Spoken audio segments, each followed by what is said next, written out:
The 10,145th meeting of the Security Council is called to order.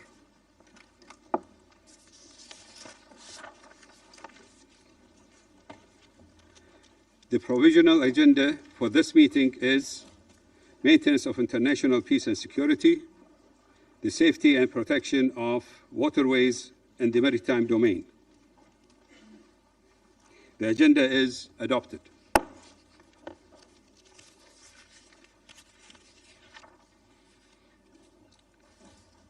I would like to warmly welcome the distinguished ministers and other high-level representatives present in the Security Council chamber. Your presence today underscores the importance of the subject matter under discussion. In accordance with the Rule 37 of the Council's Provisional Rules of Procedures, I invite the representatives of Argentina, Australia, Austria, Brazil, Bulgaria, Cambodia, Canada, Chile, Croatia, Cuba, Cyprus, the Czech Republic, Djibouti, the Dominican Republic, Ecuador, Egypt, Estonia, Fiji, Finland, Germany, India, Indonesia, the Islamic Republic of Iran, Iraq, Ireland, Israel, Italy, Japan, Jordan, the Kingdom of the Netherlands, Lithuania, Malaysia, Maldives, Malta, Mauritania, Mexico, Montenegro, Morocco, Namibia, New Zealand, Nigeria, Paraguay, the Philippines, Poland, Portugal, Qatar, the Republic of Korea, Romania, Saudi Arabia, Seychelles, Singapore, Slovakia, South Africa, Spain, Sri Lanka, Thailand, Timor-Leste, Turkey, Ukraine, the United Arab Emirates, Vietnam, and Yemen to participate in this meeting. It is so decided.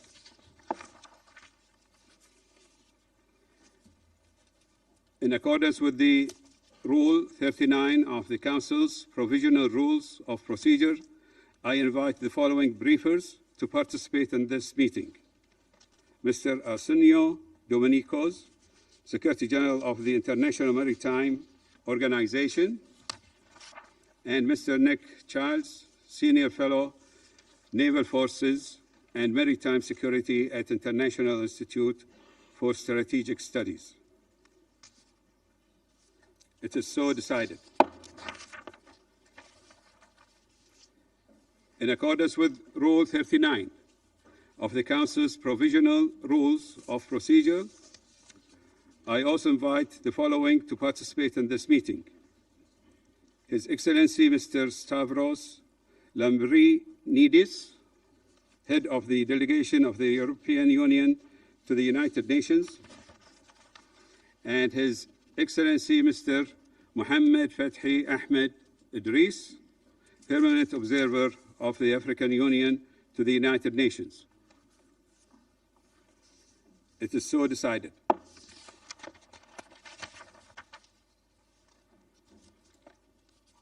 The Security Council will now begin its consideration of item 2 of the agenda. I wish to draw the attention of Council members to document S/2026/346, a letter dated 20th of April 2026 from the Permanent Representative of Bahrain to the United Nations, addressed to the Secretary General, transmitting a concept paper on the item under consideration. I now give the floor to the Secretary General, His Excellency Mr. Antonio Guterres. Mr. President, Your Excellency Abdulatif bin Rashid Al Zayani, Excellencies, I thank the Presidency of Bahrain for convening this open debate at a moment when the safety of the world's waterways has become a test of the international order itself. For centuries, maritime routes have been the arteries of global trade, carrying goods, energy, and ideas across continents, connecting societies, economies, and cultures. Today, those arteries are under strain. Piracy, armed robbery at sea, and acts of terror against shipping and critical marine infrastructure continue to threaten international peace and security. Geopolitical tensions are spilling into the waters. Merchant shipping is being used as a tool of pressure. And navigation rights and freedoms, bedrock principles of the law of the sea, are being undermined. Mr. President, no country can address these challenges alone. Maritime security threats touch every port, every coastline, every country, even landlocked ones. They demand collective responses. Yet war and deepening divisions are shaking the collective security system. Trust is eroding. International law is being violated in plain sight, and the institutions built to keep peace are being tested at their core. Mr. President, since early March, the disruption of shipping through the Strait of Hormuz has struck at global energy security, food supplies, and trade. The Strait of Hormuz is one of the world's most critical maritime choke points. It carries roughly 1/5 of global oil trade, 1/5 of global liquefied natural gas, and nearly 1/3 of internationally traded fertilizers. Safe, unimpeded passage is an economic and humanitarian imperative. The economic shock has been immediate, and everyone is paying the price. Acute volatility in energy and commodity markets, surging transport and insurance costs, and the worst supply chain disruption since COVID-19 and the war in Ukraine. These pressures are cascading into empty fuel tanks, empty shelves, and empty plates. The humanitarian toll is mounting. Delays and rising costs are slowing life-saving deliveries to people who cannot wait. And this crisis coincides with critical planting seasons. Prolonged disruption risks triggering a global food emergency, pushing millions, especially in Africa and South Asia, into hunger and poverty. The burden falls heaviest on least developed countries and small island developing states, nations most dependent on maritime imports and least able to absorb a shock they did nothing to cause.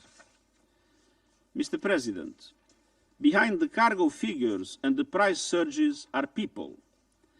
More than 20,000 seafarers remain stranded at sea. Over 2,000 commercial vessels are caught in a web of risk and restrictions to navigation. These men and women are not parties to any conflict. They are civilian workers keeping the world supplied. Their safety, their well-being, and their rights must be protected at all times and in all waters. I urge Member States to support the emergency evacuation framework prepared by the International Maritime Organization, a coordinated plan to ensure the safe movement, assistance and protection of affected crews in full accordance with international law. Mr. President, the Charter's prohibition of the threat or use of force applies fully at sea. Navigational rights and freedoms through the Strait of Hormuz must be respected, as affirmed by this Council's Resolution 2817. These principles must be upheld in full and without delay. I appeal to the parties: open the strait, let ships pass, no tolls, no discrimination, let trade resume, let the global economy breathe. Mr. President, this moment calls for restraint, dialogue and confidence building. The way forward is through peaceful settlement, drawing on Articles 33 and 34 of Chapter 6 of the UN Charter. My good offices remain available to support Member States in finding common ground. My special representatives and envoys are working closely with national and regional partners to help resolve disputes. The Black Sea Initiative showed that even amid conflict, practical cooperation can reopen a blocked corridor and keep ships and essential products moving.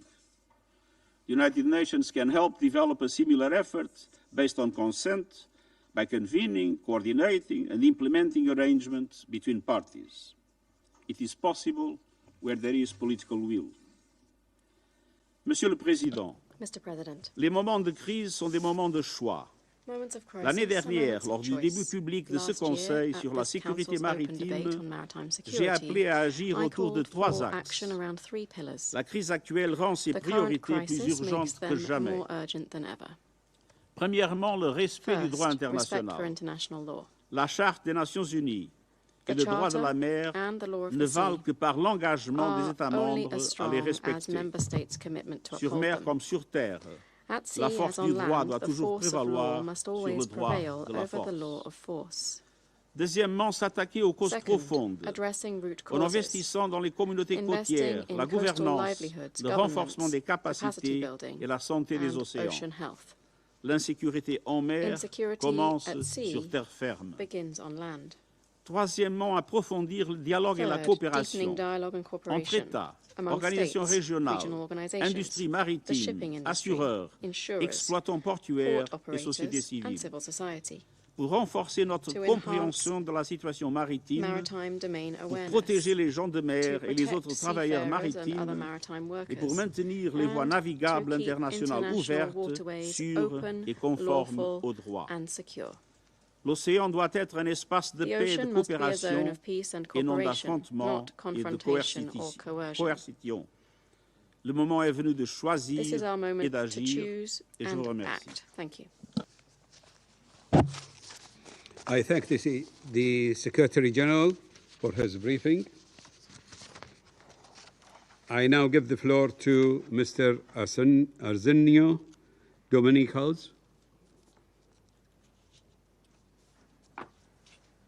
Thank you, Mr. President, Excellencies, distinguished members of the United Nations Security Council. Since the 1980s, IMO has been addressing maritime security in the shipping and port sector and has in place the relevant mandatory standards to enhance global maritime security. Our regulatory process is constantly evolving to adapt to any new threats and make use of our experience and expertise. The geopolitical conflict around the Strait of Hormuz is having a very negative effect on seafarers and shipping and on the global population and economy. Approximately 20,000 innocent seafarers and nearly 2,000 vessels remained trapped in the Persian Gulf. Any disruption to shipping represents a global interference to energy and food security. The principle of freedom of navigation is not negotiable. Ships must be allowed to trade worldwide unhindered and in accordance to international law. In accordance with the United Nations Conventions on the Law of the Sea and customary international law, straits used for international navigation cannot be closed by bordering states. Equally, there is no legal basis for any country to introduce payments or impose tolls, fees, or any discriminatory conditions on international straits. Any deviation from these well-established and recognized principles will set a negative precedent and severely undermine the integrity and stability of shipping operations worldwide. Since 1968, the International Maritime Organization has established a traffic separation scheme or maritime corridor in the Strait of Hormuz. This maritime corridor, jointly operated between Oman and Iran, has ensured safe navigation for decades. This is a mandatory mechanism in accordance with the IMO's International Convention on the Safety of Life at Sea. And both countries are signatories to this convention, which has governed the safety of ships at sea since 1974.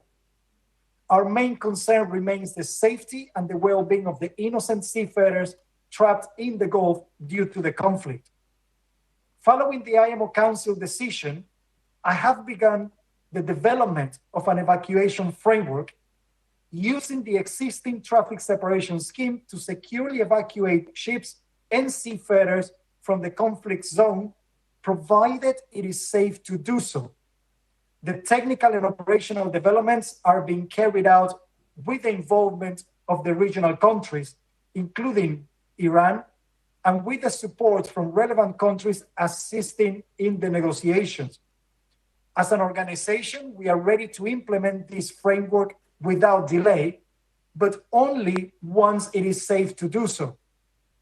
In this respect, I call upon states to uphold the principle of freedom of navigation and reject an imposition of tolls, fees, or discriminatory transit measures for the passage through a strait used for international navigation.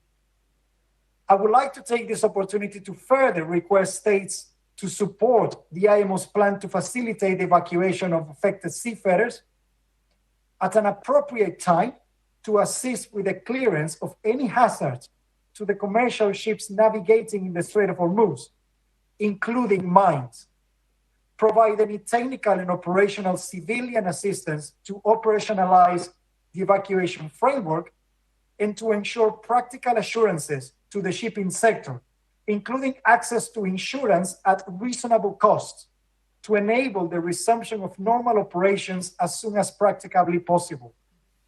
I would like to reiterate my appreciation for the support provided by the countries in the region in delivering essential supplies to seafarers in the Persian Gulf, safeguarding the well-being, and request them to facilitate crew changes when safe and possible.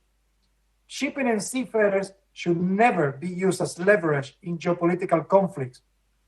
I would like to join and reiterate the call for de-escalation to ensure safety for seafarers, freedom of navigation, and stability of supply chains worldwide. Thank you for the opportunity. I thank Mr. Dominicos for his briefing. I now give the floor to Mr. Nick Childs. Thank you, Mr. President, Secretary General, distinguished ministers, excellencies, members of the Security Council. A particular thanks to the Kingdom of Bahrain for convening this high-level open debate and for inviting me to address it. Mr. President, the importance of maritime trade to the global economy is nothing new. Likewise, threats to the maritime ecosystem have also been with us down the ages. However, recent events have driven home in the starkest fashion that our critical dependencies on the maritime arteries of global trade have never been greater, and that the threats to the free use of the seas are becoming more complex and challenging. They have been an abrupt reminder that more than 80% of all global trade by volume is transported by sea. The fact that the world trading fleet has doubled in size in the last 2 decades is one measure of how our reliance on global trade has mushroomed. And events in and around the Strait of Hormuz in recent weeks have underscored how disruption to the world's key waterways can produce global economic fallout, which affects billions of our citizens and leaves no regions or member states untouched. Moreover, we live in a suddenly more dangerous and unstable era in which it is not just the case that tensions and conflicts on land are spilling over into the maritime domain. It is one in which threats to global peace and stability, and therefore global economic well-being and prosperity, are increasingly manifesting themselves at sea. The reawakening of the global consciousness to the criticality, but also the fragility of the maritime domain and its ecosystem has been a double-edged sword. It has also shone a spotlight on some of the deficits in the international community's ability and capacity to respond. Above all, it has pointed to the need for a new approach, not just to the sharing of information, but also to the development of a shared strategic analysis of the character and implications of the challenges. The Council has focused increased attention on the risks to maritime security. It has adopted resolutions on the recent disruptions in and around the Red Sea and the current crisis in the Strait of Hormuz and its adjacent waterways. The international community has responded to the various threats posed to international shipping in recent years, but those responses have been suboptimal. Multiple maritime security agencies and maritime stakeholders, including in the industry and commercial sphere, have developed cooperative frameworks and practices over years and decades to cope with certain levels of threat. But the increased scale and growing complexity of the current threats have revealed that there remains something of a gulf in understanding among the widening array of interested parties and stakeholders over what can and what needs to be done, and this has been playing out in the latest events. There is a glaring requirement for a more integrated conversation and in-depth engagement over the realistic potential, but also the limitations of cooperative military means, in what frameworks and under what auspices, for delivering the safety and protection of waterways. What are the real dynamics that the maritime industry needs for reassurance in different situations? And what is the place for political and diplomatic engagement? The Black Sea Grain Initiative has already been mentioned, perhaps in conjunction with collaborative protective measures in some form or regional capacity building. These are surely important building blocks for future crisis prevention and management. All this has only been amplified and added urgency to the calls that this Council has heard for a more strategic, comprehensive and integrated approach to the more acute threats that are unfolding. Mr. President, if I may, I will outline 3 ways in which the evolving scale and complexity of the threats to critical waterways and good order at sea have raised the bar for those seeking to safeguard those waterways. First, there is the added complexity of the maritime economy itself. This includes the increasingly patchwork character of international shipping, which has been testing the limits of international regulation. Complicating matters still further, this is not just about shipping, sea lanes, and maritime choke points. There is a new awareness of the connectivity of and dependency on critical maritime infrastructure, and especially critical undersea infrastructure, in the shape of communications cables and pipelines. Beyond cables and pipelines, it is about the protection of fixed infrastructure and wider resources. Beyond ports, it is about offshore energy installations and the migration of more economic activity out to sea, not just fishing, but including seabed resources, and how more broadly to protect the maritime environment. These fixed elements of the maritime economy require their own safeguards, distinct from those of protecting shipping and shipping lanes. In some cases, they involve stakeholders that have not traditionally been concerned with maritime domains. Secondly, complexity of the threats to both security and safety at sea have grown markedly beyond those traditionally employed by organized criminality. An array of potent sea denial capabilities of varying degrees of sophistication, but including missiles and various types of uncrewed vehicles, is proliferating among an expanding array of actors. This is presenting a new set of asymmetric threats and imposing increasing costs and risks on those seeking to keep waterways open. In terms of other emerging threats, the risks posed by cyber vulnerabilities are clearly on the rise for a maritime ecosystem driving inexorably towards greater automation. The weaponization of maritime data in ways that were never originally intended, through manipulation and spoofing, and even for target selection, is another concern. Paradoxically, the leveraging of data, supported by AI-enabled analysis and perhaps also aided by increased satellite-based monitoring, may be a key asymmetric advantage in delivering the kind of strategic approach required and providing early warning of emerging threats. In this way, it will be critical to safeguarding future maritime security and global security more broadly. And in this sense, the challenge is one that now stretches from the seabed to space. Thirdly, recent events have underscored the criticality of waterways and choke points to global stability and the global economy. They have also highlighted that choke points are not all the same. A strategic approach to maritime security must be founded on universal norms, but it must also be informed by a critical understanding of particular circumstances in order to deliver effective policy. The events in and around the Strait of Hormuz may be the most acute current concern as regards maritime security, but there are plenty of other potential regional maritime hotspots that will pose their own particular challenges, and these may only grow in number and volatility as the maritime environment continues to evolve.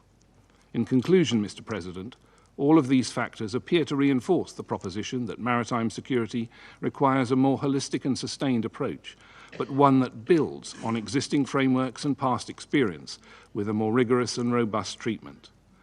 The breadth of the challenges to safeguarding the global waterways and the maritime economy is only growing.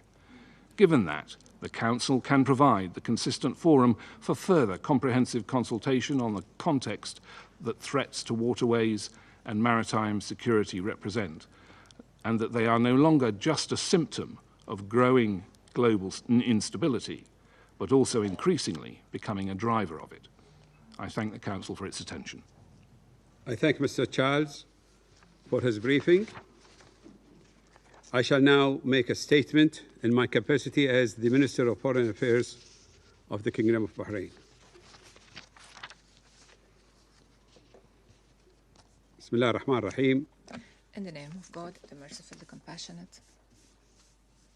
أصحاب السعادة السيدات والسادة Excellencies, ladies and أود gentlemen, أن أبدأ بالإعراب عن خالص at the التقدير outset, I لمعالي extend my الأمين sincere العام للأمم appreciation المتحدة to His Excellency, the Secretary ومعالي General of the الأمين United العام Nations, للمنظمة البحرية His الدولية Excellency, the Secretary والزميل General of الأول the لشؤون International القوات Maritime البحرية والأمن البحري في Organization, المعهد and the الدولي Senior Fellow للدراسات for Naval الاستراتيجية Affairs and Maritime Security at على the International إحاطاتهم Institute for Strategic ورآهم Studies القيمة for their valuable التي insights أكدت and على الأهمية briefings, البالغة which have underlined لموضوع the نقاشنا في critical هذه importance of الجلسة. the topic under discussion today. تأتي المناقشة المفتوحة Today's لمجلس open الأمن debate اليوم of the Security Council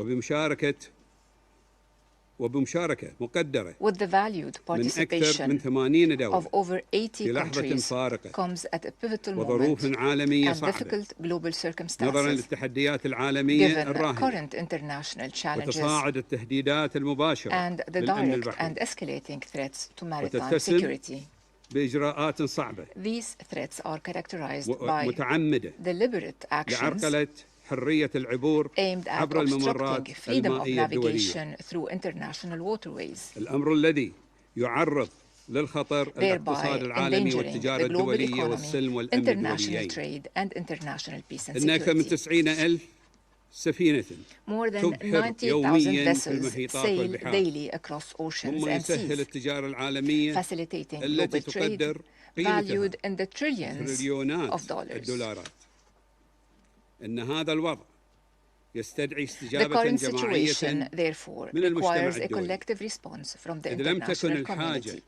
إلى الأمن البحري The need أشد for إلحاحاً maritime من أي security وقت has مضى. never been more urgent than today. كما أود أن أعرب عن امتناني I would also للدول like to التي express my انضمت إلى بيان appreciation to أمن the الملاحة countries that have الصادر joined اليوم today's statement on وأدعو الدول maritime الأخرى security. إلى الانضمام I إلى call on البيان other states to join the الذي statement, يدين العدوان which الإيراني condemns على Iran's دول مجلس aggression التعاون against the Gulf والأردن Cooperation Council states ويرفض and Jordan, الإجراءات and الإيرانية rejects Iran's إغلاق مضيق actions هرمز in closing the Strait of Hormuz واستغلاله and كأداة exploiting the strait سياسية as a political tool ومورد and an اقتصادي economic resource من خلال فرض رسوم by على ممر imposing fees مائي on a دولي natural طبيعي. international waterway.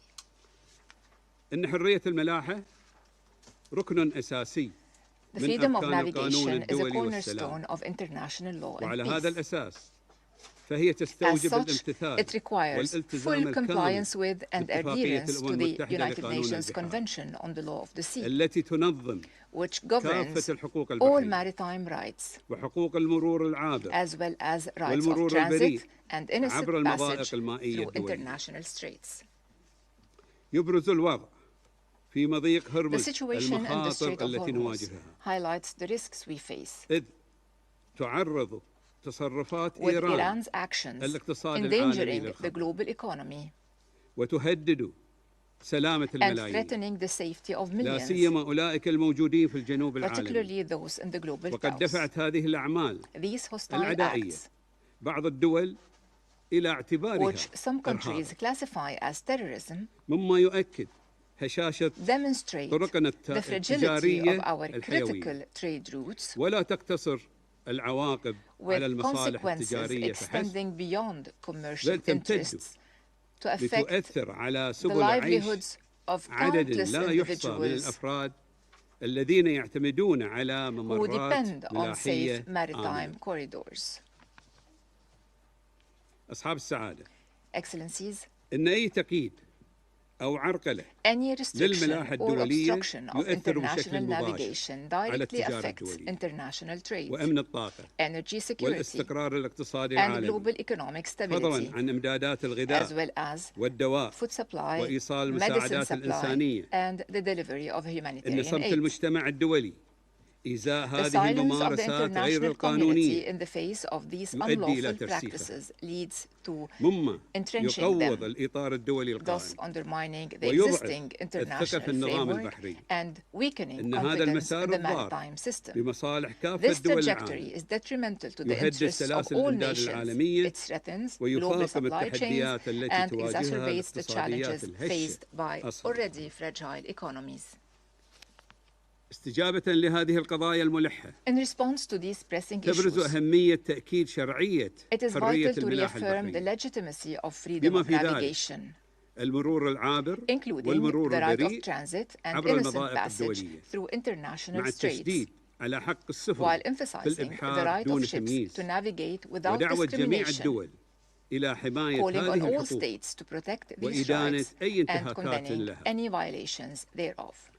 لذا لابد من اتخاذ إجراءات It is عملية therefore necessary to take مؤسسية practical institutional measures لتعزيز القواعد to البحرية strengthen المطبقة globally عالميا applicable maritime rules استنادا إلى قرار مجلس الأمن based on Security 552 Council لعام Resolution 552 of 1984 1984, وقرار مجلس الأمن Security Council 2817 Resolution وقرار مجلس 2817, حقوق and الإنسان Human Rights Council Resolution 61/1 61/1, وكذلك البيان الرئاسي لمجلس as well الأمن as the الصادر في الثاني presidential من الشهر statement of the الحالي Security Council issued on the 2nd of this والتي month, أكدت all جميعها of which على have أهمية سلامة emphasized the الملاحة importance الدولية. of safety of international واليوم navigation. Today, وبعد مرور أكثر من 40 عاما more than 40 على صدور years قرار مجلس الأمن after the adoption 552 of Security Council Resolution لا يزال 552, التأكيد على هذا الضمان العالمي للأمن it is البحري of the utmost أمراً importance to بالغ reaffirm this global guarantee of maritime السعادة. security.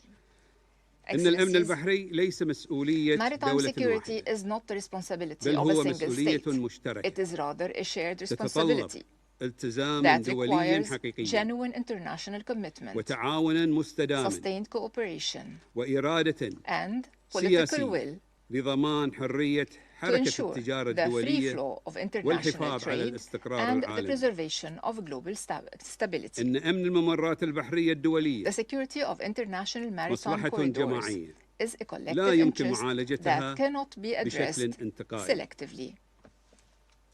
لذا تحث مملكة البحرين Accordingly, the Kingdom of المجتمع Bahrain الدولي urges the international على community إدراك التداعيات to الخطيرة recognize the grave لإغلاق repercussions إيران of Iran's لمضيق closure هرمز of the Strait of Hormuz. فهو انتهاك للقانون This الدولي closure represents a يهدف violation of إلى إلحاق international المعاناة law في aimed شعوب at العالم inflicting hardship on the peoples of the واستغلاله world في and المفاوضات exploiting the وقد situation أدى in هذا negotiations. التصرف غير القانوني This unlawful واللا مسؤول and irresponsible إلى act حجز ما has يقارب led 800 to the سفينة detention of nearly سفينة 800 شحن cargo ships في الخليج العربي in the Arabian Gulf وتسبب في تقطع السبل and لآلاف has السفن stranded التجارية thousands of commercial vessels, تاركا نحو 20,000 leaving بحارا some في ظروف 20,000 مقلقة seafarers على facing بحر distressing السفن conditions aboard بعيدين عن vessels بلدانهم far from their وأسرهم countries and families. لذا فإننا أيها الحضور الكريم Therefore, distinguished نتساءل guests, هنا we ask the following questions. هل يحق لأي دولة تحت أي Does ظرف any من country الظروف have the right, under any إغلاق مضيق circumstances, بحري to close a strait أمام الملاحة used for الدولية؟ international navigation? ما هي الأضرار الاقتصادية What economic losses التي have تكبدتها your countries suffered دولكم as a نتيجة result? لذلك؟ كيف أثر إغلاق مضيق هرمز How على has the حياة closure of the مواطنيكم؟ Strait of Hormuz affected the lives of your citizens? ما هي التدابير التي يمكن What لدولكم measures can your countries اتخاذها take للخروج من هذه to الأزمة؟ resolve this crisis? هل تتطلب الملاحة في البحار Those الدولية navigation through international دفع waters رسوم عبور require the payment of كما transit تفعل fees, إيران؟ as Iran is seeking to do. هل تستطيع اقتصاداتكم Can your economies تحمل الخسائر withstand الفادحة the heavy losses التي they تتحملها are حاليا؟ currently incurring?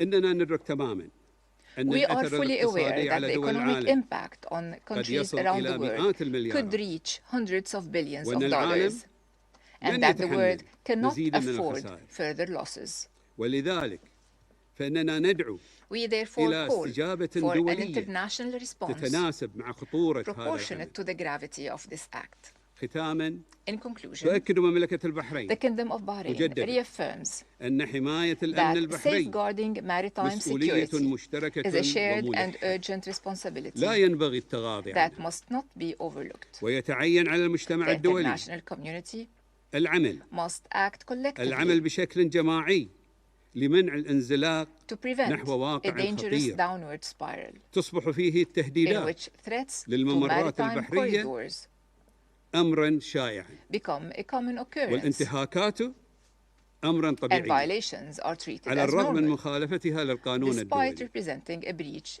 إن of international التساهل law.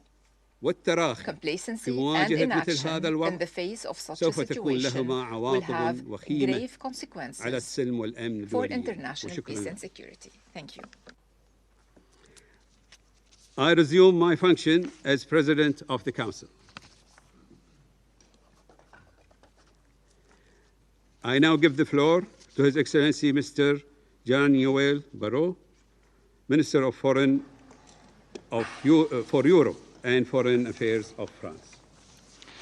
Monsieur le secrétaire général, Secretary Monsieur le General, ministre, merci Minister, d'avoir thank pris you. l'initiative de Thank you cette for having taken réunion initiative qui to porte sur convene une today's question meeting, cruciale which et sur un addresses droit a critical imprescriptible matter, protégé the par cette imprescriptible, organisation, inviolable la right which is sécurité protected by the maritime et la organization, namely liberté de maritime navigation. security and freedom of Cette navigation. question se pose aujourd'hui This avec une gravité question is all particulière the more alors que le détroit grave and d'Ormuz fait salient l'objet d'un today blocage as prolongé. the Strait of Hormuz has been Mais de quoi subjected to parle-t-on? prolonged blockade. But what Ce are qu'il we se passe speaking à about Hormuz here? dépasse What is très taking largement place les 40 in Hormuz kilomètres de ce goes chenal. far beyond the Derrière 80 la flotte kilometers of immobile that des area. navires, c'est une Beyond certaine the idée de l'ordre immobilization of vessels, international there's fondé a sur les certain règles idea of qui an se joue. international Une rules-based order certaine which is idée at de notre place capacité at ou de play notre here. Our incapacité ability, or à gérer rather our collectivement inability les biens to act publics mondiaux. collectively for the global public 80% good. des échanges mondiaux 80% of circulent par la global mer. trade Notre circulates through the énergie, sea. nos So denrées our energy, alimentaires, our nos matières foodstuffs, premières. our commodities, our basic Les eaux commodities. internationales sont un bien International commun de waters are a l'humanité dont common l'usage est heritage of protégé humanity, the par la use Convention of des which is Nations Unies protected sur le under droit the de la United mer. Nations Convention on Les the Law of détroits the sont les Sea. artères du monde. Straits are the Ils ne arteries sont la of the propriété world. de They are personne. not the property Ils of ne sont any pas à vendre. individual.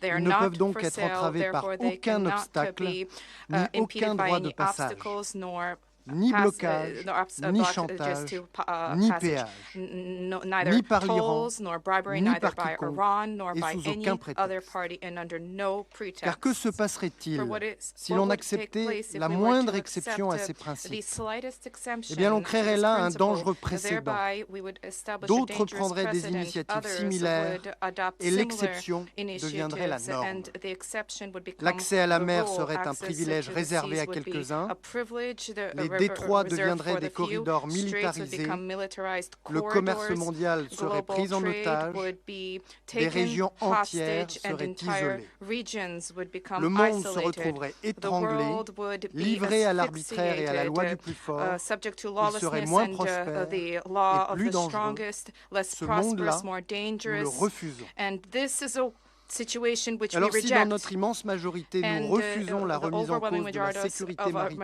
us de la liberté de refuse to navigation, see impediments to comment freedom of navigation, en sommes-nous undermining law of arrivés the là? sea. How did we arrive at the Ce situation? blocage est le given produit that d'une accumulation de this is the décisions consequence of an unilatérales et accumulation of illégales de unilateral, l'Iran. illegal Il decisions taken s'inscrit by Iran. dans le cadre d'une This is escalade part militaire of dont a l'origine military se trouve escalation whose dans les origins opérations lancées par lie les in États-Unis operations et launched by Israël, the United sans States but and précisément Israel défini, without a et clearly menées en dehors set du droit internationale. which are conducted in a manner Mais that le flouts régime international iranien law. However, the porte une Iranian regime responsabilité écrasante dans bears cette overwhelming situation du fait de responsibility son in the obstination situation due coupable to its à se doter des guilty moyens de la déstabilisation obstinacy et de la seeking to menace, endow means for par son programme destabilization and nucléaire, for threats through par its ses missiles nuclear balistiques, program, through its par son ballistic soutien missiles, constant through à des groupes its terroristes. consistent support for En terrorist choisissant de groups. cibler de façon By massive et choosing to indiscriminée les conduct pays de la massive région, large-scale strikes against countries en in the laissant le region, Hezbollah by allowing précipiter le Liban dans la Hezbollah guerre contre to son gré, engage in a et war en bloquant le against its détroit will, and by d'Ormuz, blocking the le Strait régime of iranien a Hormuz, violé les the principes Iranian fondamentaux de la regime Charte has des been Nations flouting Unies, the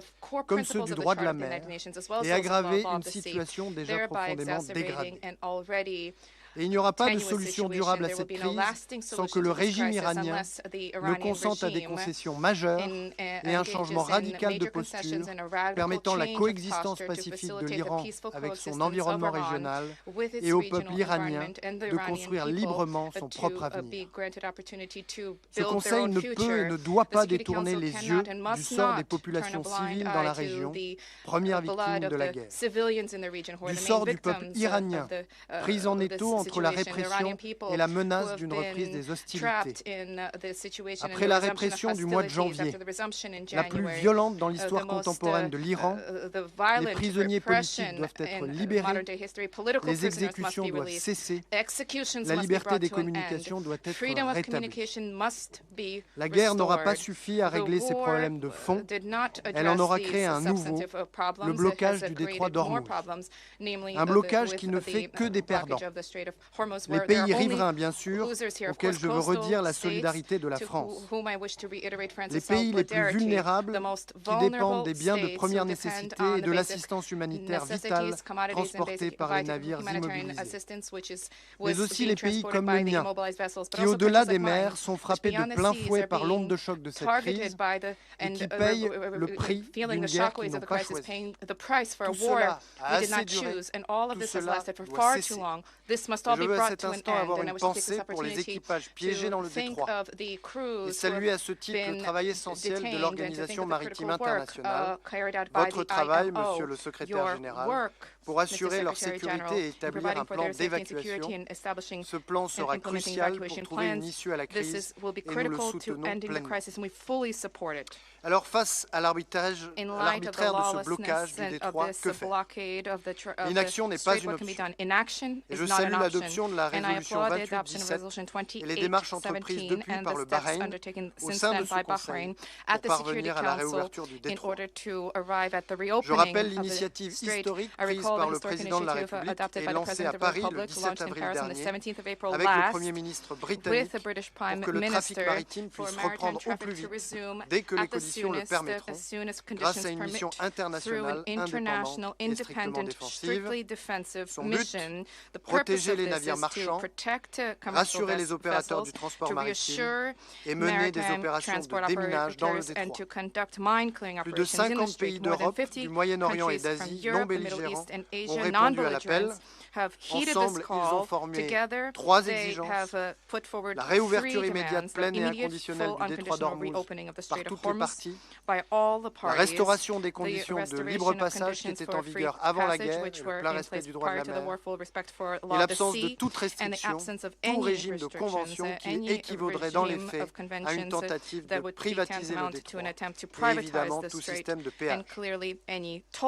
L'océan est un espace de liberté, mais ce n'est pas un espace de non-droit. Et c'est notre responsabilité que de lui donner des règles et de les faire respecter. C'est ce que nous avons fait à Nice l'été dernier en accueillant la 3e conférence des Nations Unies sur l'océan. Avec l'entrée en vigueur du traité sur la haute mer, la communauté internationale a démontré qu'elle pouvait s'accorder pour protéger un bien commun mondial. Ce succès doit nous inspirer, car nous ne sommes pas condamnés à subir le démantèlement du droit international humanitaire ou du droit de la mer. Résistons à la résignation et au découragement qui nous guettent. Levons-nous pour dire non lorsque la paix et la sécurité du monde sont en jeu. C'est la vocation de ce Conseil. Alors soyons dignes de la confiance investie en nous par les peuples du monde. Soyons à la hauteur de ce moment. Je vous remercie. I thank His Excellency Mr. Barrot for his statement. I now give the floor to His Excellency Mr. Carlos Arturo Hoyos, Vice President for Foreign Affairs of Panama.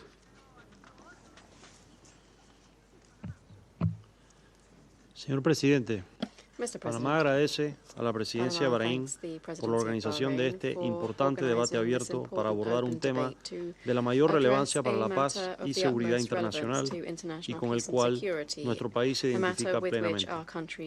Apreciamos las valiosas intervenciones del Secretario General, Antonio Guterres, del Secretario General de la Organización Marítima Internacional, señor Arsenio Domínguez, y del investigador principal en Fuerzas Navales y Seguridad Marítima del Instituto Internacional de Estudios Estratégicos, señor Nick Childs. Igualmente, valoramos la asistencia de los países que nos distinguen con su participación.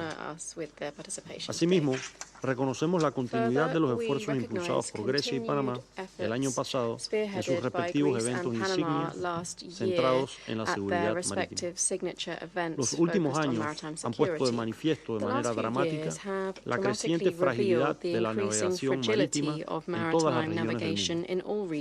En este entorno cada vez más complejo, la piratería y el robo a mano armada en el mar, los ciberataques contra sistemas de navegación, puertos y logística marítima, así como la pesca ilegal, no declarada y no reglamentada, el tráfico de drogas, junto con la trata de personas, constituyen amenazas persistentes que continúan afectando la actividad marítima y a la gente de mar, poniendo en riesgo su seguridad, sus condiciones de trabajo y, en muchos casos, sus vidas. Esta realidad se ve agravada por una preocupante tendencia a impedir el uso de rutas marítimas críticas en el contexto de diversos conflictos. En consecuencia, se ha incrementado la incertidumbre en el comercio internacional, afectando la previsibilidad y la seguridad de las cadenas de suministro globales que dependen en gran medida de su estabilidad. En un mundo profundamente interconectado, la disrupción de rutas marítimas críticas, como el Estrecho de Hormuz o el de Bab el-Mandeb en el Mar Rojo, genera impactos inmediatos sobre el comercio internacional y la seguridad energética mundial, con efectos que se trasladan directamente a las economías y a la vida cotidiana de las personas en todos los países, aunque de manera desproporcionada al sur global y a las economías más vulnerables. La seguridad marítima debe entenderse como un bien público global cuya preservación exige responsabilidad colectiva. Reiteramos nuestra posición firme e inquebrantable. Ninguna ruta marítima crítica debe ser amenazada ni utilizada nunca como un instrumento de presión o coerción. Frente a estos desafíos actuales, Panamá considera prioritario impulsar desde este Consejo la reducción de tensiones y el cese de hostilidades por todas partes, mediante el diálogo y soluciones negociadas. Además, es esencial reforzar el respeto al derecho internacional, en particular a la Convención de las Naciones Unidas sobre el Derecho del Mar, incluida la libertad de navegación y el tránsito seguro por rutas marítimas críticas. Asimismo, resulta fundamental que las medidas técnicas, regulatorias o de control aplicadas en el ámbito marítimo se rijan por criterios objetivos, transparentes y no discriminatorios, en estricto apego al derecho internacional, y que no sean injustas represalias políticas sin sustento alguno. Esto incluye el respeto a las decisiones soberanas adoptadas en relación con la gestión de infraestructuras estratégicas, puertos y actividades logísticas comerciales. En ese sentido, Panamá observa con preocupación ciertas tendencias recientes en la intensificación de inspecciones a buques de una determinada jurisdicción, incluyendo el incremento significativo de detenciones de buques de bandera panameña. Reconocemos el llamado del Secretario General a que las marinas mercantes no sean objeto de presión política ni económica. Cualquier desviación de estos principios introduce diversion from these incertidumbre, principles afecta la introduces confianza uncertainty, y genera undermines confidence, riesgos and adicionales para la generates estabilidad de additional las cadenas risks de to suministro globales. stability for global supply Reiteramos chains. nuestro respaldo We a la reiterate Organización our Marítima support for the Internacional y a International su director Maritime general Organization Arsenio and Domínguez, its Director cuya labor General reconocemos, Arsenio Domínguez, así como las decisiones and we acknowledge his adoptadas work. relativas a abordar We los also impactos reiterate de la our support situación en for el the Estrecho de decisions Hormuz taken to address sobre el the transporte impacts of the marítimo situation in the y el Strait of bienestar de la Hormuz gente de on mar maritime en el marco de su transport labor and the esencial well-being en la of promoción de la seguridad seafarers in the marítima, context la of its protección del essential medio work marino to y promote el maritime impulso security, de un transporte protect the marine marítimo environment, sostenible. and advance sustainable maritime Señor transport. presidente, Mr. como President, propietarios soberanos y as administradores the responsables del sovereign Canal de owner Panamá, and responsible una de las rutas administrator of marítimas the más Panama Canal, importantes del one of the mundo, most important reconocemos maritime routes in plenamente the los world, we desafíos fully y recognize riesgos the que challenges enfrenta la and seguridad risks marítima en el affecting contexto maritime actual. security in the En current consecuencia, context.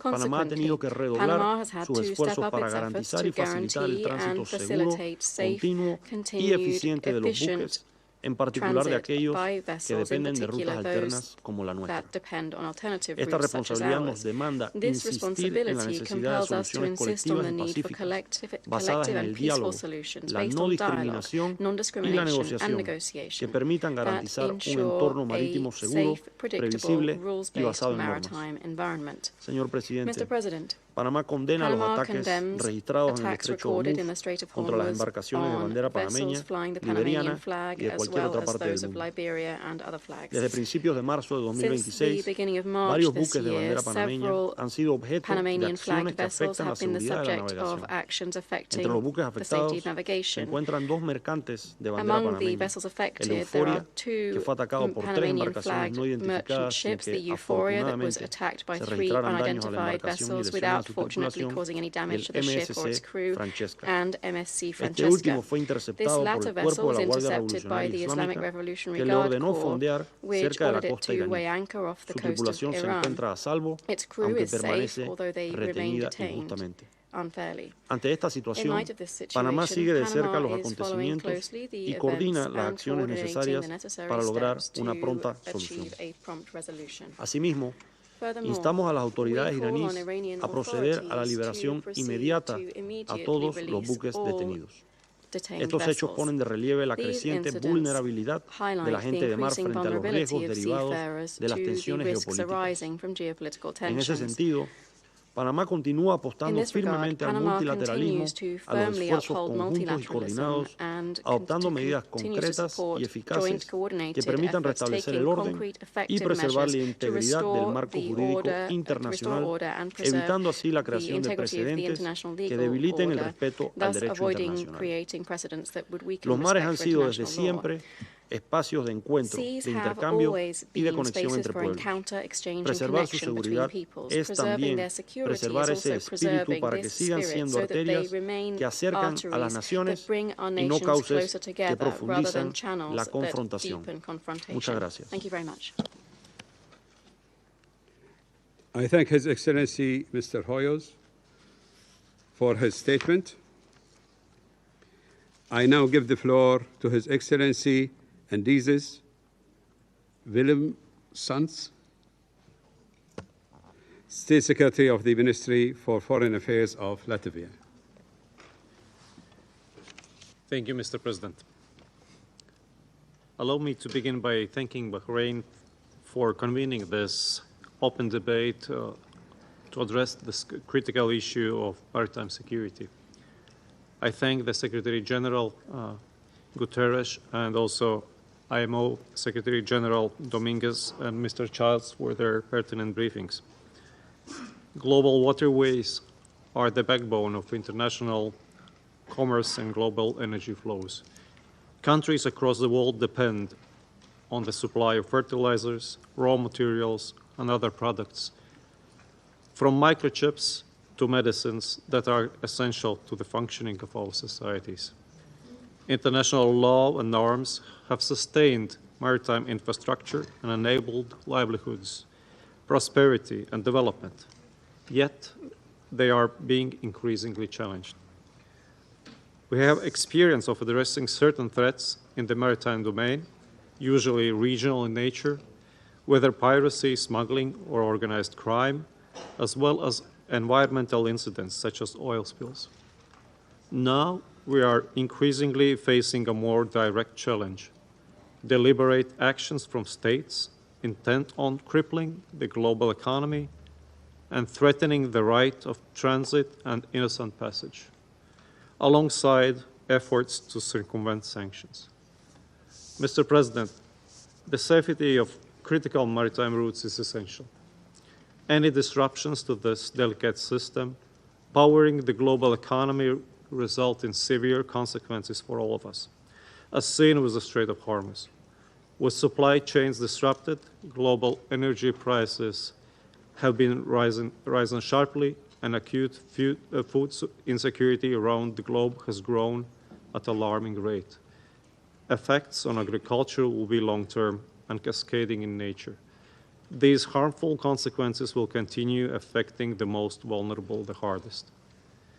The United Nations Convention on the Law of the Sea sets the international legal framework, within which all activities in the sea are to be carried out in order to ensure lawful and safe maritime navigation. The global community must demonstrate resolve in addressing Iran's attempts to use an international waterway as a bargaining chip and to hold the global economy hostage. It is a dangerous and far-reaching precedent, which we cannot allow to normalize. The Council has been leading the way with Resolution 2817, but we must continue to address maritime security as a paramount issue of global stability. Increasing coordination at international fora like the IMO, as well as among coalition of states willing to contribute resources, ensuring free passage in international waterways is both timely and welcome. This moment calls for political resolve, strengthened multilateral cooperation, and a renewed commitment to safeguarding the rules-based maritime order. Mr. President, we also cannot ignore the deliberate campaign by malign state actors to use old and unsafe vessels to evade sanctions, so-called shadow fleet. The reckless use of these vessels, including for hybrid activities, is not just a striking violation of international law, but also creates de facto floating ecological time bombs, risking natural disasters wherever they go.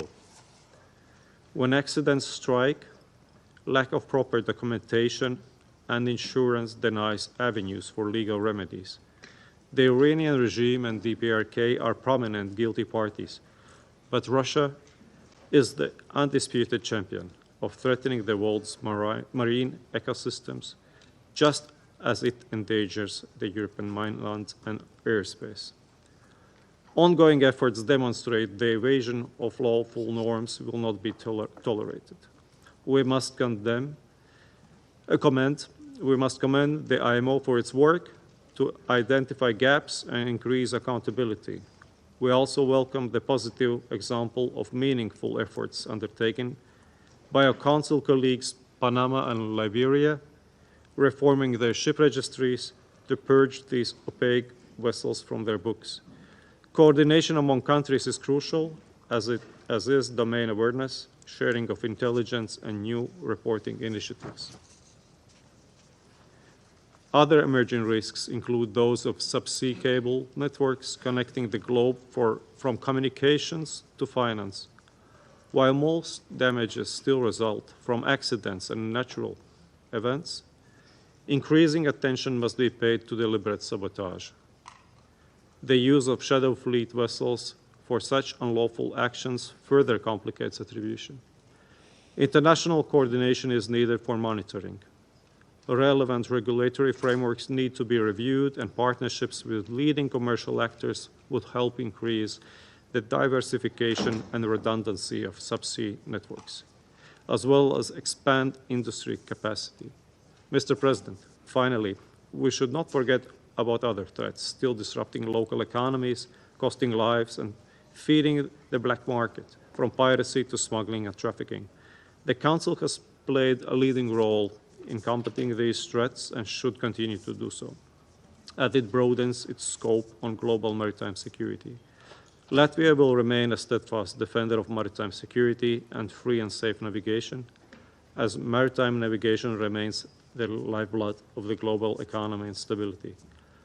I welcome also the initiatives by France and United Kingdom, and we stand ready to contribute our share to these efforts. Thank you.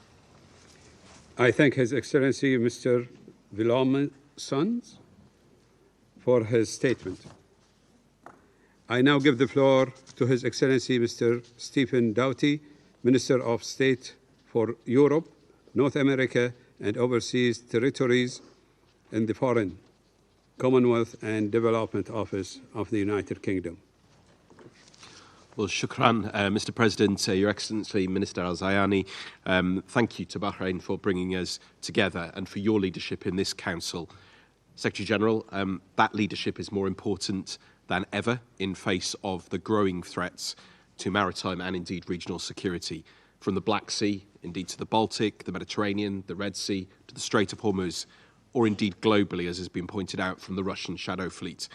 With reckless attacks and actions putting security and prosperity at risk, we must step up efforts together to safeguard international waterways from disruption, to protect mariners who find themselves in dangerous waters, denied passage and put at risk, and stand up for all of those most affected, including some of the world's most vulnerable people, particularly when it comes to food security or supplies of critical products and medicines.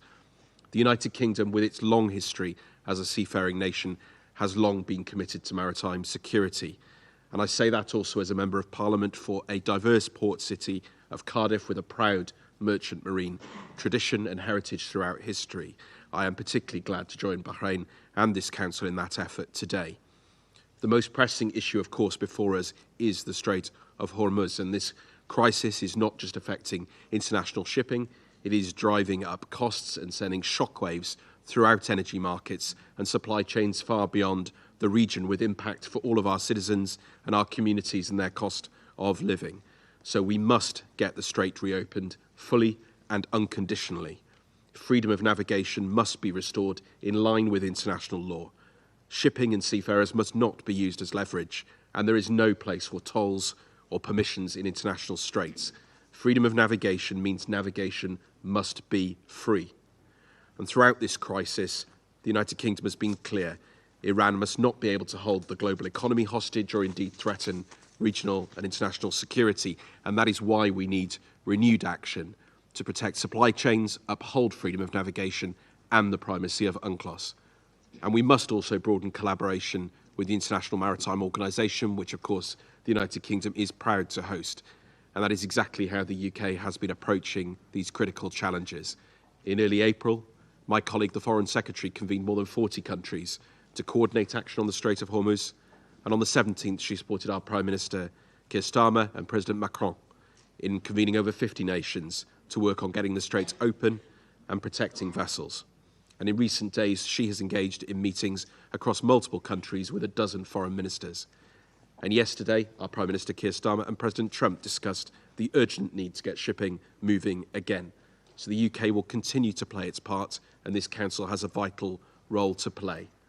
And that is why, with 135 others, we welcomed Resolution 2817, led by the Bahrain and the GCC, condemning Iran's reckless and unacceptable attacks against regional neighbours and its disruption of international trade, energy security and the economies of all of us.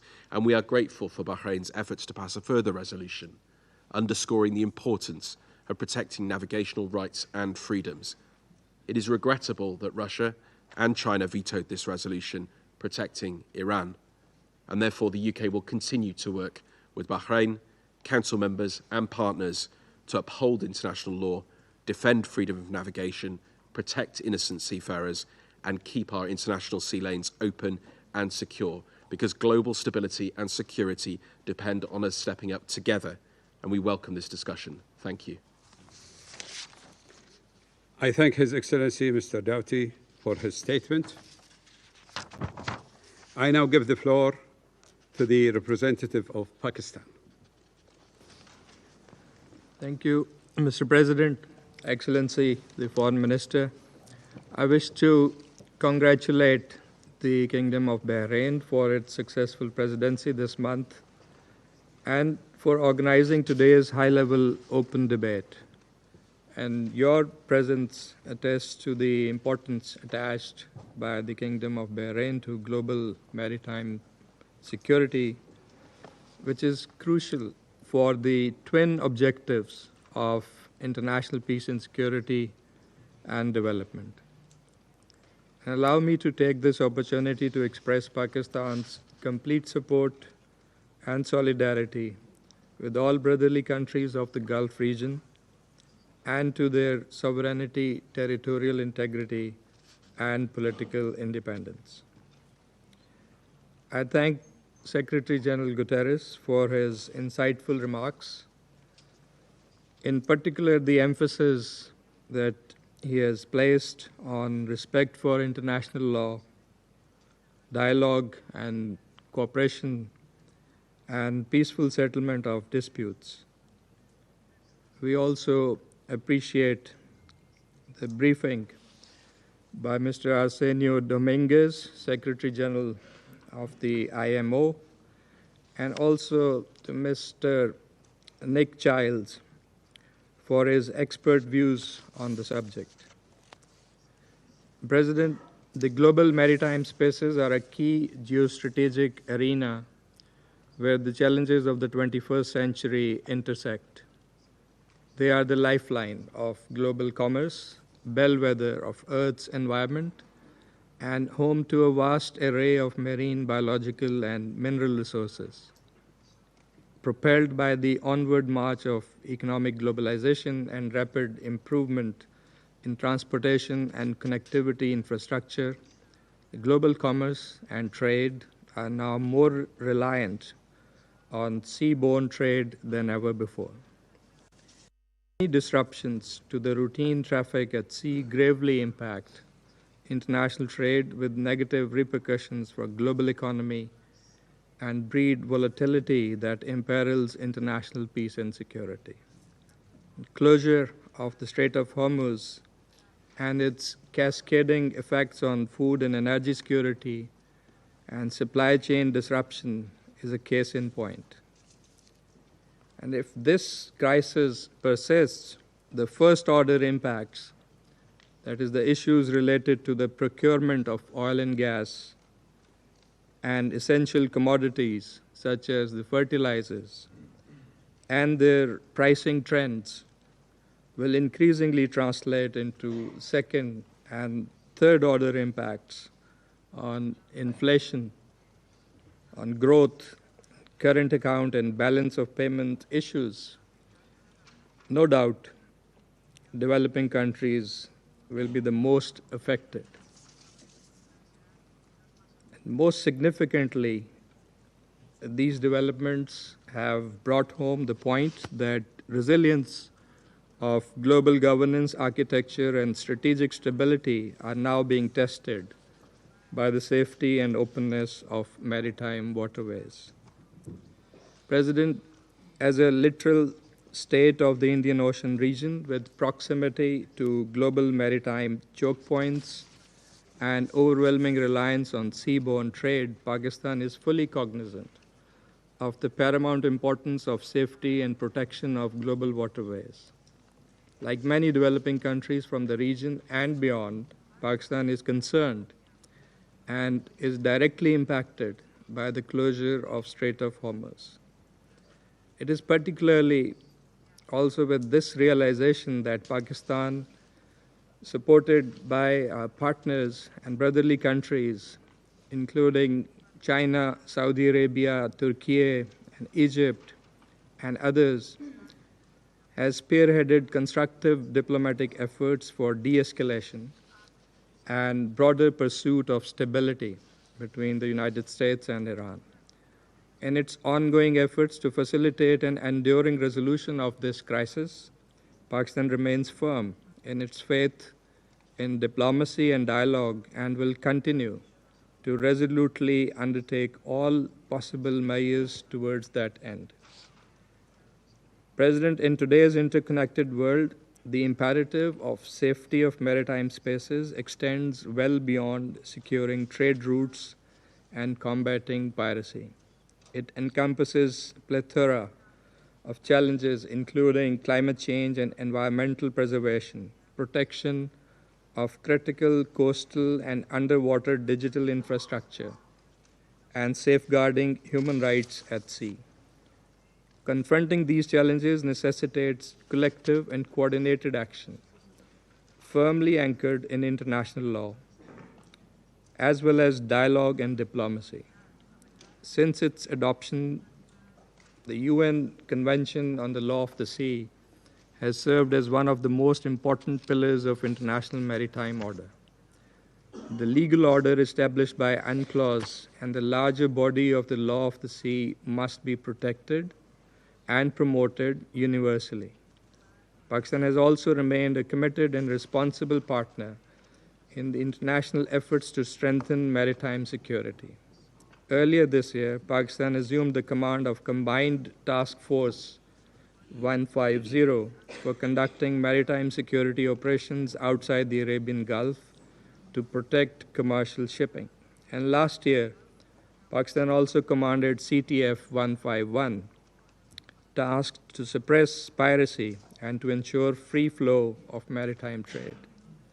We have also launched our own regional maritime security patrols to ensure a safe and secure environment in the seas. President, the global governance order is coming under increasing strain with wide-ranging consequences. Even international waterways have not been able to escape these impacts. The rules and norms that we had collectively and painstakingly put in place to precisely avoid such contestations and confrontations are being challenged or put aside.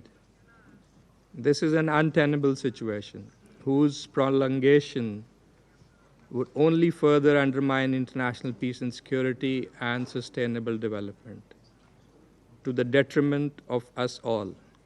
And most consequentially, it will erode trust in the rules-based order. As a maritime state with unwavering faith in international law and diplomacy, Pakistan would continue to engage with the Secretary General, the Security Council, and with all like-minded countries for preserving the hard-won gains, both in the gentle tides of peace and amity, and amid the rising storms of conflict and conflagration. This is a sacred trust that history has placed upon us all, and we cannot afford to fail. We must succeed collectively. Thank you. I thank the representative of Pakistan for the statement. I now give the floor to the representative of the United States. Thank you, Foreign Minister Al-Zayani, for convening today's critical debate. Thank you, Secretary General, IMO Secretary General Dominguez. Thank you, Mr. Childs, for your briefings. Colleagues, the world's critical waterways are not bargaining chips that belong to any one country. And now, maritime transit routes, which are truly the arteries of global commerce, that roughly 80% of global trade by volume moves through such waterways, they are too vital, they're too important to all of us collectively as a global community to be choked off, to be mined, to be weaponized, to be attacked like two-bit pirates. Because when they are, the entire world pays the price, and the world is paying. Most countries, far more than the United States, they are paying for Iran's hostage-taking gambit in the Strait of Hormuz. So let's take a moment and look at the numbers. The Strait of Hormuz typically sees 20 million barrels of oil per day, 40,000 vessels per year. And whether they're bound to heat homes in East Asia or to nourish crops in Central Africa, they have 20% of global oil and liquefied natural gas, 15% of the world's fertilizers. They all transit this strait. And closer to home, it's responsible for 75% of our Gulf states' partners' economic output. and over 50% of the broader region's food. It is absolutely clear, it's unambiguous, that as a matter of international law, this strait is not, despite Iran's foreign minister's claims, this strait is not Iran's to wield like its own moat and drawbridge. It is not Iran's hostage. It is not Iran's bargaining chip. It is not Iran's toll road. And that's what over 100 countries right outside these doors just testified in one of the most supported press conferences in recent years. 100 countries just said what I said. This is not for Iran to play with like some type of bargaining chip because of its illegal nuclear aspirations. Colleagues, less than 3 weeks ago, the world came together to counter this threat to maritime security. The Security Council adopted UN Security Council Resolution 2817 with a record-setting 136 co-sponsors, demanding that Iran cease its egregious attacks against its neighboring states. Regardless of what you feel about the ongoing conflict, it has chosen to shoot in all directions against its neighbors' civilian infrastructures. And the entire world condemned the obstruction of freedom of navigation through the Strait of Hormuz. Iran has done nothing but act in defiance of that resolution. 40 days and counting, they have laid sea mines, they have fired on civilian ships. We have worked to clear the sea mines and protect these ships, but it's used the strait also to launch thousands of missiles at Gulf capitals, their hospitals, their airports, their hotels, their neighborhoods. They have threatened to charge tolls, otherwise known as bribes, to allow ships to pass through the strait. And in true form, they have still tried to kill even more Americans than they have in the last 47 years. And this is why President Trump has directed firm action against Iran's threats in the maritime domain to safeguard the entire world's economic security and prosperity. And even while under this type of assault, this type of fire, thousands of drones and missiles pouring in, Bahrain and a coalition of Gulf states put forward another resolution to protect the freedom of navigation and maritime security in the Straits of Hormuz. But unfortunately, two countries, China and Russia, vetoed this resolution and chose a radical religious regime for its partner and ignored not only the plight of our Gulf countries, but the global economy. They chose to shield the Iranian regime from a common sense measure, and they chose to turn a blind eye against Iran's assault on the freedom of navigation, which is hard to make sense of given it's the economies of East Asia, Southeast Asia, South Asia, and East Africa that are most affected by this illegal assault on shipping. So unfortunately, these two countries have put their own economic interest ahead of international obligations. Their companies and citizens supported the Iran-backed Houthis, in addition, in waging a 2-year campaign of terror against shipping in the Red Sea and the Gulf of Aden, which before this crisis was one of the most disruptive assaults on maritime commerce in recent history. Ultimately, colleagues, this council must hold the Iranian regime to account for this blatant and occurring violation of international law, violations of the UN Charter, violations of binding Security Council sanctions, and violations of other measures that were snapped back into place in September. Violations of its own non-proliferation obligations, as we just had a non-proliferation gathering here in the General Assembly. Violations of its obligations under the law of the sea. Violations of the law of war. Violations of international humanitarian and human rights law. But I want to particularly spend a moment on the sea mining and indiscriminate planting of mines in international waterways. That makes Iran the international criminal, pirates of the Straits. Tehran admits to these crimes, but is so incompetent, it also admits to not knowing where the mines are. Thankfully, the U.S. military is stepping in to clear these mines and make it safe. But colleagues, we need to broaden this effort. Now is the time for a coalition of like-minded partners to step up and step in with real capabilities and help. We need for commercial shipping, for maritime finance and insurance, for humanitarian aid agencies, over 80 of which move their humanitarian supplies through this strait for life-saving aid, in addition to the military assets, to come together in a coalition for maritime freedom.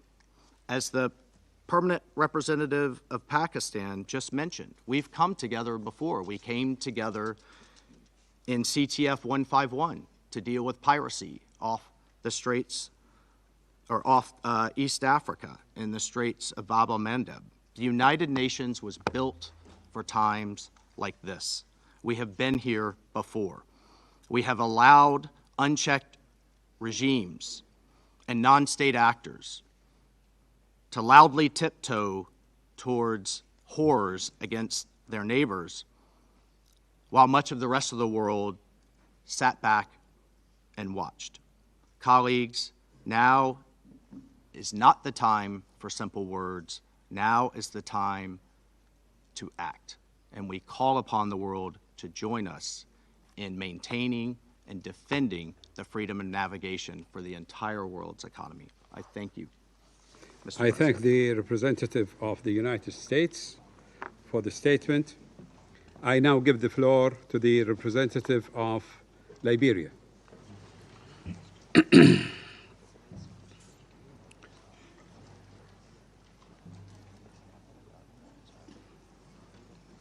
Thank you. Thank you, Mr. President.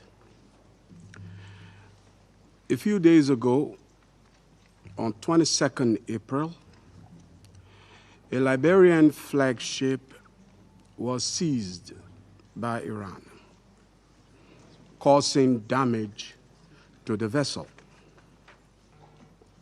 And so today, we speak with the clarity of an affected nation. At the onset, we join in thanking the Kingdom of Bahrain for convening this debate at a moment when the map of global insecurity is being increasingly drawn at sea. What happens in narrow straits is now felt in distant markets, in fragile economies, and at distant kitchen tables from the south to the north and from the east to the west. I welcome the honored presence of His Excellency Mr. Abdulatif bin Rashid Al Zayani, Minister for Foreign Affairs of the Kingdom of Bahrain and President of the Council. His Excellency, the Minister for Europe and Foreign Affairs of France, His Excellency, the Vice Minister for Foreign Affairs of Panama, His Excellency, the State Secretary of the Ministry for Foreign Affairs of Latvia, and His Excellency, the Minister of State of the United Kingdom. I also thank our distinguished briefers, the Secretary General of the United Nations, the Secretary General of the International Maritime Organization, and a senior fellow of the International Institute for Strategic Studies. I thank all of you for your invaluable insights. Mr. President, the world does not experience maritime insecurity as a naval skimmage or a distant headline. It experiences it as empty shelves, higher fuel prices, delayed humanitarian aid, and uncertainty in daily life.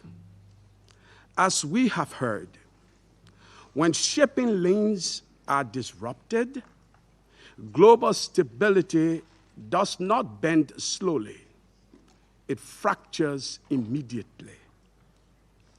The rise in threats to international waterways reflects a dangerous erosion of long-established norms.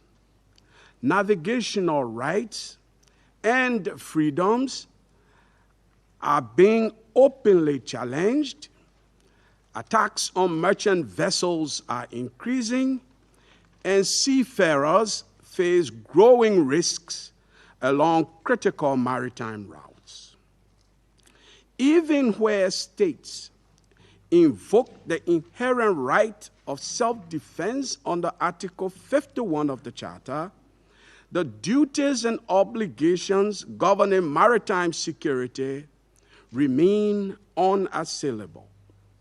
Civilian shipping is not a lawful target.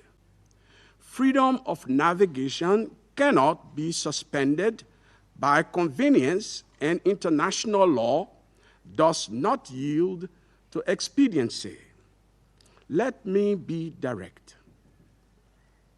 Today's maritime choke points are no longer just passages. They are pressure valves on the global economy.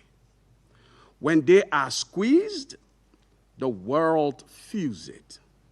The innocents, men, women, children, babies, suffer. In the here and now, the growing interference with commercial shipping is not incidental. It is strategic. We are witnessing the creeping normalization of disruption as leverage. That is dangerous. Because once obstruction becomes a tactic, stability becomes negotiable. And when stability is negotiable, the smallest economies, like that of my country, pay the highest price. Given the current threats, international law must remain our anchor. The United Nations Convention on the Law of the Sea is not a suggestion. It is the operating system of the oceans. Freedom of navigation, transit passage, and innocent passage are not privileges. They are rights, rights to which the entire world is entitled. And rights cannot be selectively respected without being collectively weakened. The same applies to the law of armed conflict at sea. Civilian vessels are not, must not, and cannot be targets. Seafarers are not collateral. These are not gray areas. Excellencies, we must confront the humanitarian dimension with greater honesty. Disruptions at sea do not stay at sea.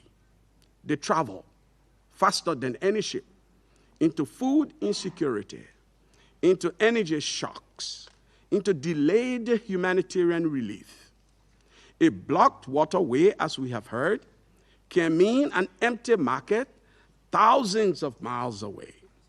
That is the human cost of maritime insecurity. As such, Liberia offers 3 practical points. First, restraint must be restored. Attacks on commercial shipping and interference with lawful navigation must end. There is no strategic gain that justifies systemic disruption of global lifelines. Second, This Council must be consistent. Resolutions such as 2722 of 2024 and 2817 of 2026 are clear, but clarity is not enough.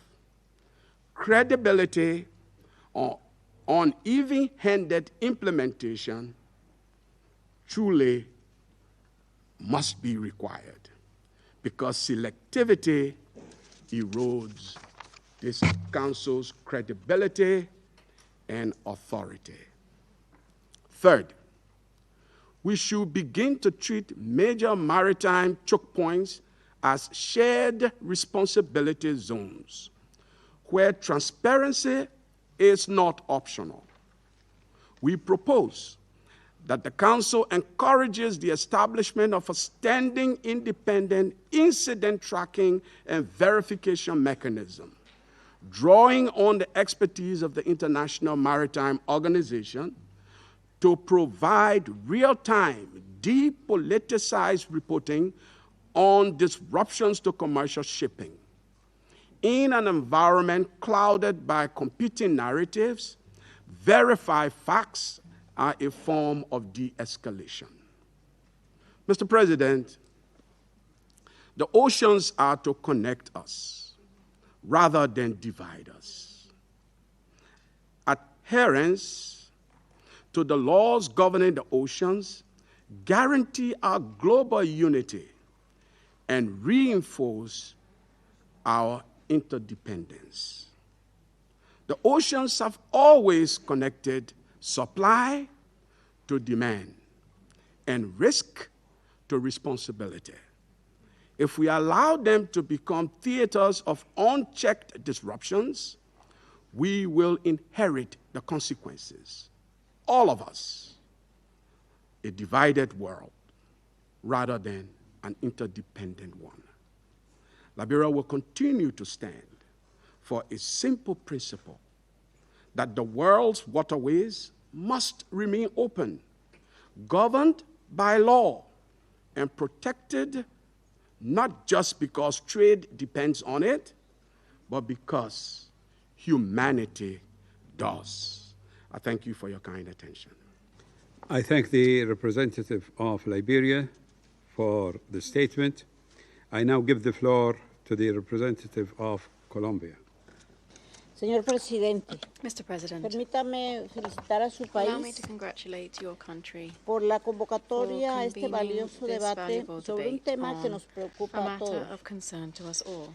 Agradezco en particular I al would señor particularly secretario like to general, el thank secretario the general Secretary General Domínguez and y al Secretary señor General Childs por Dominguez, sus as well informativas as Mr. presentaciones. Childs for their informative briefings. Colombia reconoce la Colombia importancia recognizes the estratégica de los strategic estrechos importance para of el comercio straits for internacional y la international seguridad trade and energética. energy security. Cualquier afectación a Any la seguridad disruption to marítima maritime tiene security impactos has que impacts suelen that are trascender la often felt región en la beyond cual se the region producen, in which they impactando occur, además y de forma having a desproporcionada a los disproportionate países effect en on desarrollo. developing countries. Colombia es una nación de vocación marítima, Colombia is a nation with a con maritime costas en vocation, dos with coastlines océanos on two y una oceans, marcada and a preocupación clear commitment por la to protección sostenible de the los sustainable recursos protection of naturales. natural resources. Por su ubicación Given its geoestratégica, mi geostrategic país está location, expuesto my a country is vulnerable múltiples to desafíos myriad en challenges materia de in seguridad maritime marítima, security, incluyendo including el drugs narcotráfico trafficking marítimo, at la sea, pesca ilegal, illegal la fishing, irregular migración migration, irregular, el tráfico illicit ilícito de arms armas trafficking, y la protección de and the nuestros protection recursos of naturales y our ecosistemas natural marinos. resources and marine Al respecto, y ecosystems. si bien In this Colombia no regard, es while Estado parte Colombia de la is not a state Convención party to de the las United Naciones Nations Unidas sobre el Convention Derecho on the del Law of Mar, the Sea, reconocemos we que recognize esta that regula it muchos does usos humanos del espacio regulate many marítimo, human uses of the incluyendo en maritime relación con la domain, libertad de including in relation navegación. to freedom of Pero navigation. infortunadamente, However, la unfortunately, CONVEMAR no nos da UNCLOS does todas not las provide las all the respuestas answers a to circunstancias circumstances como el such as the reciente recent cierre del closure of Estrecho the de Strait of Hormuz. Hormuz. Entre otras razones porque la inter alia, because convención the está convention prevista para is aplicar designed en to tiempos de apply in paz. times of Y peace. cuando surgen los And when conflictos, conflicts la arise, misma no ofrece it does todas not las contain all of the herramientas necessary necesarias. tools. Ante estos vacíos regulatorios In the face o of these ante las regulatory violaciones gaps al or in the marco face of jurídico violations to the existente, existing el legal Consejo de framework, the Seguridad Security debe Council must cumplir play el the rol role para el for cual which fue it was establecido. established. El Consejo está The en la Council is in capacidad a de enviar position mensajes to claros, send clear messages orientados a la aimed at contención y a la containment and prevención at de preventing mayores greater escalation, escaladas, y de tomar medidas and para in a exigir el position to respeto de la take Carta de la measures to ONU y demand del respect derecho for the UN internacional. Charter and international Ahora law. bien, el papel That del said, Consejo es the solo Council's una role parte is de un just one problema de piece muchas of the puzzle. magnitudes. En efecto, Indeed, la seguridad marítima maritime exige security ser must abordada be desde una addressed from perspectiva a de perspective of cooperación entre cooperation fuerzas among navales, naval agencias forces, civiles, civilian organismos agencies, regionales, regional actores organizations, multilaterales y el multilateral sector actors, and the privado. private sector. No basta con la actuación The aislada de un isolated país, action of one una country, agencia o una agency, or organización para organization enfrentar las is múltiples y muy insufficient complejas to address the amenazas many and a very las que se complex enfrenta la challenges libertad de navegación. facing freedom of navigation. Además, el cambio In addition, climático climate y la change degradación and del medio environmental ambiente degradation también tienen graves also have serious repercusiones en materia de repercussions for seguridad maritime security, para el ámbito marítimo, lo que requiere una requiring atención urgent internacional international urgente. action. Colombia propende, por ende, por el impulso de Accordingly, iniciativas Colombia orientadas advocates al for the promotion fortalecimiento of de la initiatives cooperación to strengthen internacional international cooperation para enfrentar to address amenazas en threats el in ámbito the maritime marítimo, domain. incluyendo This includes para fortalecer el strengthening respeto respect del for derecho del mar the law y of un the mayor sea desarrollo and de las further capacidades developing navales de los estados the naval en el capacities Caribe. of developing countries and states in the En el desarrollo de la cooperación regional en zonas developing como naval la de América capacities Latina y el in, Caribe. En este sentido, and regional es cooperation preciso in Latin America and the capacitar a las Caribbean. Fuerzas In Armadas this en regard, it is operaciones de essential to interdicción train armed marítima, forces in maritime incrementar sus interdiction capacidades operations, navales to build especialmente their para la naval prevención de capacities, los particularly riesgos, for risk y prevention, transferir los and to conocimientos y la transfer tecnología necessary necesarios knowledge and para la technology lucha contra to nuevas address amenazas. emerging threats. Además, Colombia considera Further, necesario Colombia believes that it is contar con necessary to mayores have instrumentos more bilaterales bilateral y and multilateral multilaterales instruments para el control del to narcotráfico combat por el drug mar, trafficking at el sea, tráfico de address personas, los human derechos de los trafficking, migrantes as por well mar y para as una mejor protect the protección rights of del medio migrants at marino. sea and improve the protection of the marine Señor environment. Presidente, el debate hoy se Mr. inscribe en President, los today's recientes debate esfuerzos follows por in the incluir al footsteps of Consejo de recent Seguridad efforts to en include the las Security Council in deliberaciones sobre discussions nuevos on mecanismos new de las United Naciones Nations Unidas mechanisms to destinados a reforzar enhance la peace and paz y la security seguridad in the en el maritime ámbito domain. marítimo.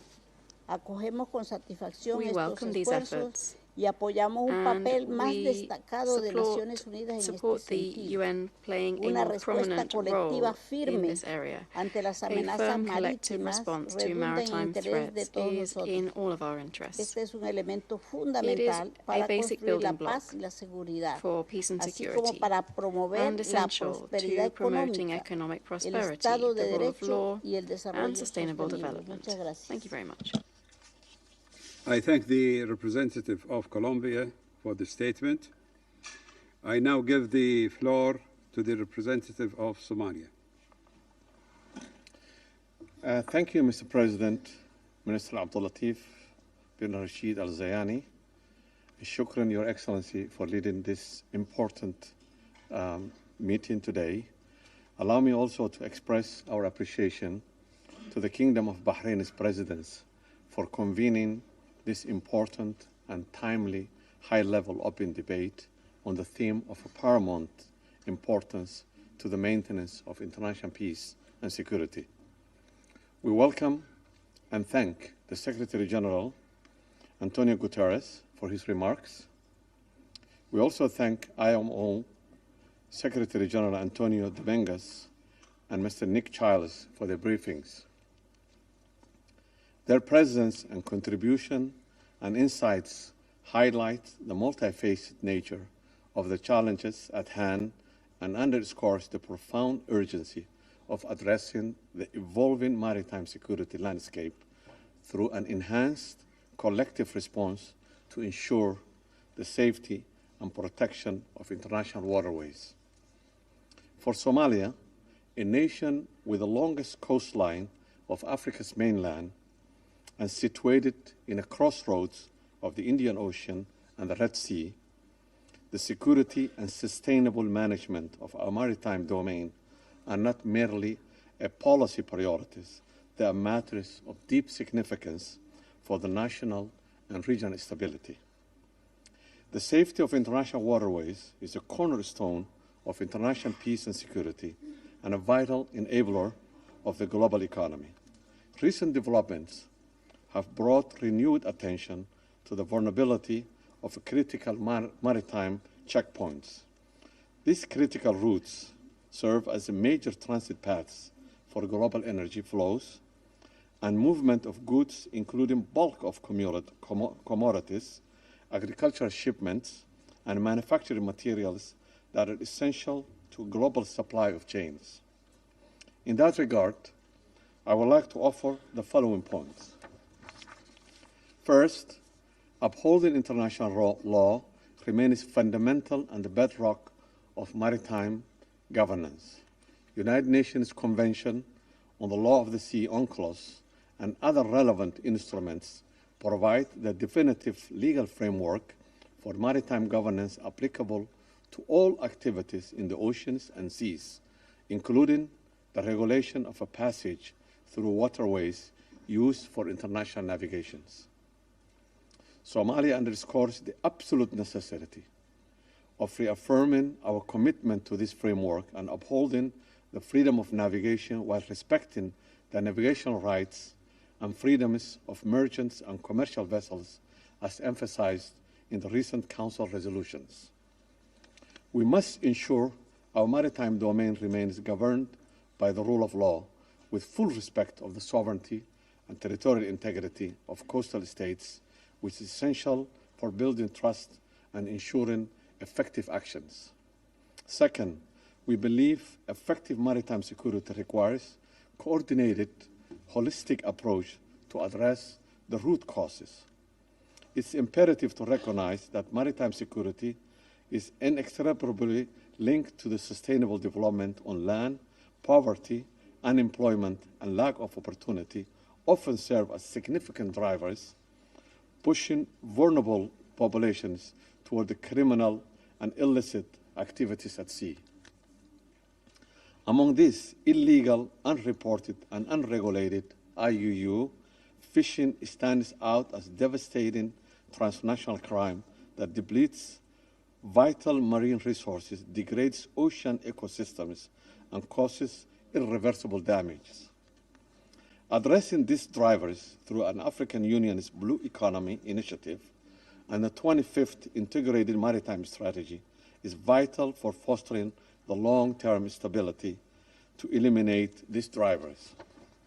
Third, capacity building and technology transfers are paramount for effective enforcement. Efforts to address maritime threats are most effective when coastal states possess the necessary surveillance, law enforcement, and judicial capacities as they have primary responsibilities. Strengthening the international cooperation is essential to mitigate the impacts of evolving threats, and we must build on existing national, regional, and international initiatives to enhance member states' capacity. Many African countries continue to require sustained, tailored support to strengthen their processes. We underscore the importance of tailored training, access to advanced technology, and investment in human and institutional resources as articulated in Lomé Charter. Furthermore, we emphasize the role of the African Union in developing regional maritime components to respond to emerging threats. Fourth, promoting maritime security requires coherent and effective multilateral approaches. Given the transnational nature of these challenges, no single state can address them in isolation. We must strengthen existing frameworks such as UN-Day architecture, which is essential for information sharing and joint operations. While the responsibility of maritime security rests First and foremost, with littoral states, it must be supported by a robust international cooperation and partnership that respect the sovereignty and the leadership of those states in the region. Security Council plays a vital role in protecting the freedom of navigation, reinforcing global efforts, and pursuing an integrated and forward-looking approach to ensure the safety of critical maritime routes and free flows of trade, food, and connectivity. To conclude, Mr. President, Somalia is mindful of our shared responsibility for the security and stability of our oceans and seas. Addressing these challenges requires a unified and collective approach grounded in international cooperation and the rule of law.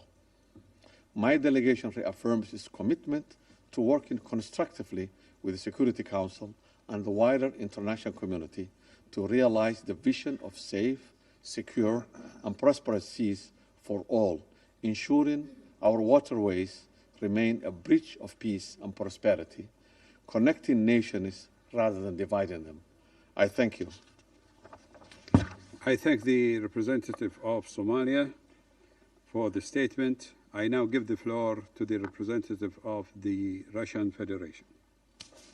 Господин Mr. председатель, President,